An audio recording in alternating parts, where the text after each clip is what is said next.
Hello बच्चों, let's read out a question first. The poles of a magnet cannot be separated.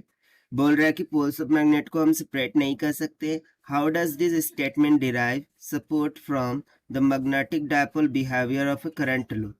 So इसको हम किस तरीके से support कर सकते हैं? By deriving an expression of magnetic dipole behavior of a current loop से. So चलिए इसको हम solution से clearly understand हो जाएगा. So start करते हैं हम key concept से, which we are going to use here for this question. So यहाँ पर देखिए जो properties of magnet है उसका कॉन्सेप्ट हम यहाँ पर यूज करेंगे, right. So properties of magnet. So properties of magnet में हमने पढ़ रखा है कि magnet always have pole pairs. ठीक है ना, magnet always have poles pairs. ये हम मान लेते हैं फर्स्ट कंसेप्ट. और सेकंड कंसेप्ट होगा बायोट सावर्ट लॉ. तो अकॉर्डिंग टू बायोट-सावर्ट लॉ, यदि कोई थिन फिलामेंट ले और उसमें से करंट फ्लो हो रहा होगा आए, so due to flow of current इस फिलामेंट के अक्रॉस में क्या प्रोड्यूस होता है, एक मैग्नेटिक फील्ड का निर्माण होता है जिसको हम सिंपली बोल देते हैं बी वेक्टर, राइट. सो बस इसी कॉन्सेप्ट का हमें यहाँ पर यूज करना है. तो चलिए सबसे पहले हम बात करते हैं the poles of magnet can not be separated. So let's suppose कि मैंने एक बार मैग्नेट को कंसिडर कर लिया. लेट्स से कि एक बार मैग्नेट है जिसमें दो पोल हो रखे हैं, एक साउथ पोल है तो दूसरा नॉर्थ पोल है. अब यदि मैं इसको बीच में से ब्रेक कर दूं, राइट, इसको क्या कर दूं, बीच में से ब्रेक कर दूं, सो ये दो पार्ट में डिवाइड हो जाएगा. ठीक है. सो देखिए ये वाला एस पोल होगा और ये वाला एन पोल होगा. So according to the properties of magnet, जो मैग्नेट होता है वो हमेशा पोल्स ऑफ पेयर्स में फाइंड आउट किया जाता है, पाया जाता है.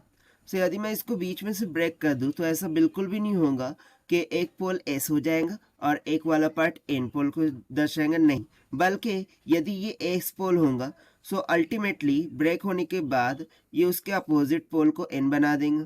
यदि एक पोल एन होगा तो अल्टीमेटली वो अपने दूसरे पोल को क्या बना देता है, एस बना देता है.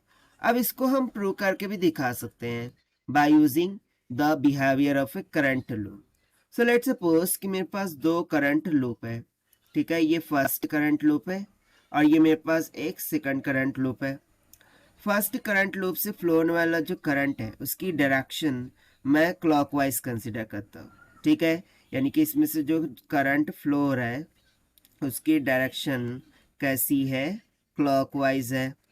और सिमिलरली जो सेकंड लूप है उसमें से फ्लो होने वाली करंट की डायरेक्शन मैं कंसिडर कर लेता हूँ एंटी क्लॉकवाइज. ठीक है, कैसी, anti clockwise. So according to Biot Savart law, जैसे इस में से करंट का फ्लो होगा सो इसमें मैग्नेटिक प्रॉपर्टीज प्रोड्यूस होंगी.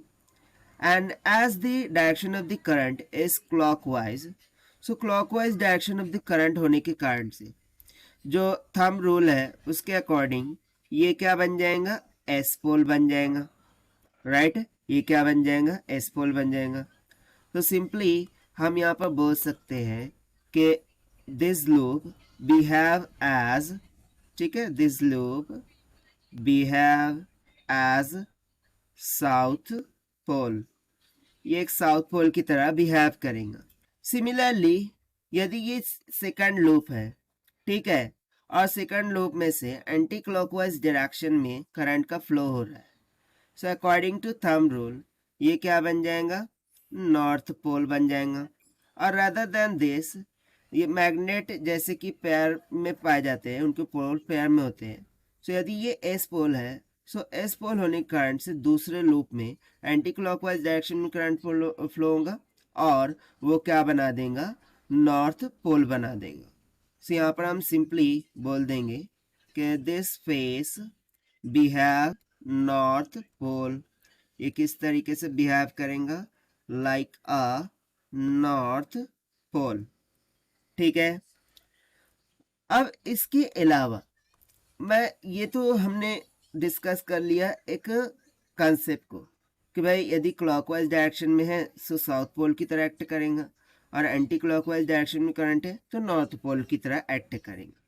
अब वहीं पर यदि मैं एक बार मैग्नेट को कंसिडर करूं सो उसमें क्या होगा कि इस तरीके से लूप होगा, लेट सपोज कि इस तरीके से लूप होगा। सो उस जानिब करंट की डायरेक्शन डाउनवर्ड होगी। सो इस तरफ में यानी कि फ्रंट और बैक की बात कर रहे हो, फ्रंट से यदि मैं देखूं सो करंट की डायरेक्शन मुझे अपवर्ड दिखेंगी, राइट। और यदि मैं पीछे से देखूं, ठीक है ना, बैक की डायरेक्शन से, सो मुझे करंट की डायरेक्शन क्या दिखेंगी, डाउनवर्ड दिखेंगी। सो यहाँ से मुझे क्या समझ में आएगा कि डाउनवर्ड है मीन्स ये तो एंटी क्लॉकवाइज हो गया। मुझे ऐसा लगेगा कि भाई ये एंटी क्लॉकवाइज डायरेक्शन में जा रहा है। सो एंटी क्लॉकवाइज डायरेक्शन में जा रहा है, दैट मीन्स टू से कि ये एन पोल बना देगा। और वहीं पर यदि मैं फ्रंट की साइड से देखूं सो मुझे क्या लग रहा है कि भाई अपवर्ड डायरेक्शन में जा रहा है, यानी कि क्लॉकवाइज डायरेक्शन में जा रहा है, ठीक है ना। ये कैसा जा रहा है, क्लॉकवाइज की डायरेक्शन में जा रहा है। और क्लॉकवाइज की डायरेक्शन में जा रहा है, दैट मीन्स टू से ये क्या बना देगा, एस पोल बना देगा। तो देखिए एस पोल और एन पोल एक ही बार मैग्नेट में हमें रिप्रेजेंटेड होकर के मिल रहे हैं। दैट मीन्स टू से कि इसमें किसी भी प्रकार का मोनोपोल्स ऑफ मैग्नेट एग्जिस्ट नहीं करेगा। एंड दैट इज वाई यहाँ से हम बता सकते हैं कि by the means of magnetic dipole behaviour of A current loop जो बार पोल्स ऑफ मैग्नेट होते हैं उसको हम सेपरेट नहीं कर सकते। So therefore we can say that के monopoles of magnet do not exist. Monopoles of magnet do not exist and that is why जो पोल्स ऑफ मैग्नेट है can not be separated. So this is what whole about this question which we have solved by using the concept of properties of magnet and by Sabat-Locke concepts.